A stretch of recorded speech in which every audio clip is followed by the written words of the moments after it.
Se manter atualizado com tudo que rola por aí é um desafio, né? Tanta coisa acontecendo ao mesmo tempo, parece que a gente tá sempre correndo atrás. É tanta informação, tanta coisa para saber. Mas é aí que a gente entra, né? Para dar aquela mãozinha. Exatamente. Bem-vindos ao The Deep Dive, o seu atalho para o conhecimento. A gente mergulha de cabeça em livros, artigos, pesquisas, até audiobooks inteiros e traz para você o que realmente importa, sem enrolação. Sem perder tempo, direto ao ponto. E hoje o tema é um que com certeza todo mundo se interessa: a formação e mudança de hábitos. Você nos deu um material super completo sobre o livro Hábitos Atômicos, do James Clear, com direito à cronologia, perfis dos personagens, guia de estudos com quiz. Quase fiz um teste agora, hein?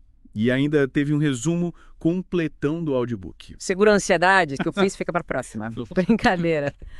Mas, falando sério, a nossa missão aqui é a mesma de sempre. Encontrar o ouro no meio de tanta informação. Queremos entender como aqueles hábitos que a gente repete todo dia, que parecem tão pequenos, podem acabar levando a grandes mudanças e conquistas. É construir a nossa melhor versão, tijolinho por tijolinho. Isso aí.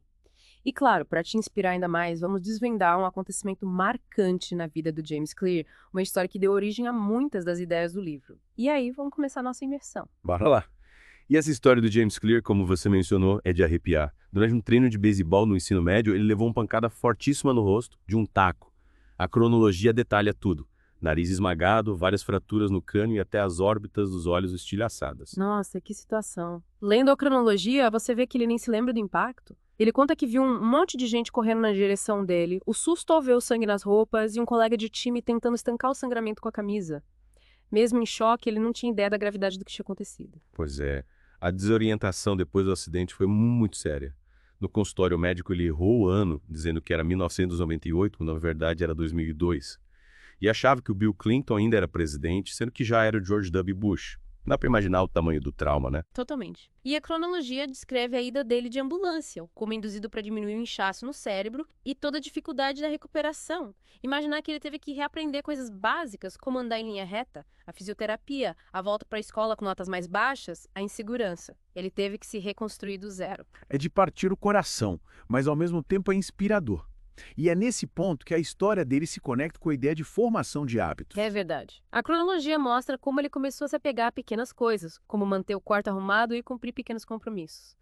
Coisas simples que, no fundo, trouxeram de volta a sensação de controle e ajudaram a reconstruir a confiança dele. Pequenos passos, pequenas vitórias que foram dando o impulso que ele precisava. É a ideia de começar devagarinho, sem tentar abraçar o mundo de uma vez, né? E a gente vê na cronologia como essa mentalidade se refletiu nos estudos dele no primeiro ano da faculdade. Ele focou em melhorar os hábitos de estudo e as notas foram subindo. E esse sucesso inicial nos estudos, conquistado com pequenos esforços, provavelmente deu mais motivação para ele, né? Aí a cronologia descreve outro hábito que ele incorporou: a musculação. Ele começou a ir para a academia várias vezes por semana e, com o tempo, passou de 77 quilos para uns 90 quilos. Que mudança. Mais uma vez, a gente vê que não foi da noite para o dia, mas resultado de pequenas ações repetidas ao longo do tempo. E as conquistas dele na faculdade mostram o poder dessa abordagem. Apesar do que aconteceu no ensino médio, ele entrou para o time de arremesso no segundo ano, virou capitão no terceiro e se destacou na temporada.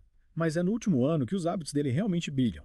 A cronologia menciona os resultados que ele teve por causa do sono regulado, dos estudos e do treino. Impressionante. E a gente vê que não foram sucessos isolados, né? Foram frutos dos sistemas, dos hábitos que ele tinha em áreas importantes da vida dele. E as premiações no último ano. Melhor atleta masculino da Denison University, a seleção para o ESPN Academic All-America Team, que é super concorrido, com apenas 33 jogadores escolhidos em todo o país, e ainda quebrou 8 recordes da universidade. Eles se formam com chave de ouro. E a gente vê na cronologia que o James Clear reconhece que a carreira dele como atleta não foi extraordinária no sentido profissional, mas ele acredita que atingiu o potencial máximo dele. E ele atribui isso aos pequenos hábitos. E aí eu te pergunto, em que área da sua vida esses pequenos hábitos poderiam fazer uma grande diferença? Ótima pergunta. Isso nos leva aos princípios que ele desenvolveu a partir de tudo isso. A cronologia está como uma ideia central. O sucesso não vem de uma hora para outra, mas do que você faz no seu dia a dia, dos seus hábitos. Ele diz que a trajetória, ou seja, o caminho que você está trilhando, é muito mais importante do que os resultados que você tem hoje. Faz sentido. Não importa tanto onde você está agora, mas para onde você está indo. E aí, ele apresenta o conceito dos juros compostos aplicados aos hábitos. Uma melhora de 1% por dia, que parece pouca coisa, pode gerar resultados incríveis com o tempo. Mas ele também fala do lado negativo, o acúmulo de maus hábitos. E isso é muito importante. Assim como os bons hábitos, os ruins também se acumulam e podem ter consequências sérias, é uma faca de dois gumes. E tem também a ideia do platô de potencial latente, aquele momento em que você se esforça, mas parece que nada muda. Você fica estagnado até que de repente, bum, os resultados aparecem. Quem nunca, né? Frustrante, desanimador. Mas saber que existe um potencial se formando ali embaixo te dá esperança. E aí o James Clear muda o foco de definir metas para construir sistemas. Ele usa o Scott Adams, o criador do Dilbert, como exemplo. Interessante, né? Ele questiona essa ideia de ser obcecado por metas. As metas, segundo ele, podem acabar limitando a sua felicidade, porque você só vai se sentir feliz quando alcançá-las. E podem criar aquela mentalidade de tudo ou nada. Se você não atingir a meta, é como se tivesse fracassado, mesmo tendo progredido. O mais importante é ter sistemas, processos que te levem na direção certa. É a diferença entre quero emagrecer e vou para academia 3 vezes por semana e vou cuidar da alimentação. O sistema é o plano de ação. E aí chegamos à definição de hábitos atômicos. Pequenas mudanças que fazem parte do sistema maior. E ele reforça. Você não se eleva ao nível das suas metas, você cai ao nível dos seus sistemas. É mudar a perspectiva. É construir uma base sólida, uma estrutura para sustentar os resultados que você deseja. E aí ele vai além, falando dos 3 níveis de mudança: resultados, processos e identidade.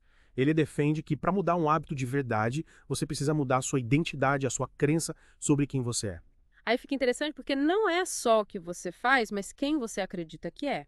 Ele compara os hábitos baseados em resultados, como quero parar de fumar, com os baseados em identidade, como sou um não fumante. É uma mudança sutil, mas que representa uma mudança interna muito maior. É como na história do Brian Clark, que parou de roer as unhas depois de fazer as unhas e começar a se orgulhar delas. Ele não era mais alguém que roía as unhas, ele era alguém que cuidava delas. É isso aí. E o James Clear destaca que a gente age de acordo com nossa identidade. E a nossa identidade é moldada pelas coisas que a gente faz repetidamente, pelos nossos hábitos. Cada hábito que você coloca em prática é como se você estivesse votando no tipo de pessoa que você quer ser. É um ciclo. Você age, reforça a sua identidade e isso te leva a agir da mesma forma de novo. E se você quer mudar a sua identidade, precisa mudar suas ações. Comece a agir como a pessoa que você quer ser. A ideia não é só alcançar um resultado, mas se tornar um certo tipo de pessoa. É ter uma motivação que vem de dentro, né? E para te ajudar a construir hábitos que combinem com essa nova identidade, o James Clear apresenta as 4 leis da mudança de comportamento. Ele divide cada hábito em 4 fases: deixa, ânsia, resposta e recompensa. As 2 primeiras, deixa e ânsia, são a fase do problema. As 2 últimas, resposta e recompensa, são a fase da solução. Ele explica que todo comportamento é motivado pela vontade de resolver um problema. Tédio, estresse, fome, qualquer coisa. Exatamente. E a primeira lei é tornar óbvio. Como a gente faz isso na prática? Boa pergunta. Manda ver. A cronologia cita um exemplo interessante do sistema de trens no Japão. Os operadores apontam para o objeto e falam em voz alta o que estão vendo. Parece bobagem, mas esse ato simples ajuda a trazer a consciência para hábitos que geralmente a gente faz no automático, o que diminui os erros.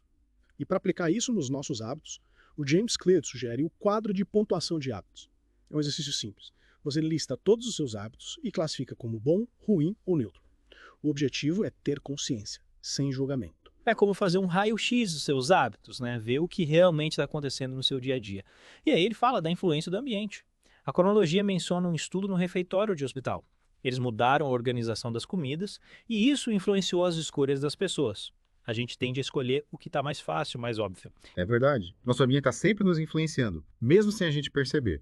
Então, para tornar os bons hábitos mais óbvios, a gente precisa organizar o nosso ambiente, deixar as coisas que nos ajudam a ter bons hábitos mais visíveis e fáceis de alcançar.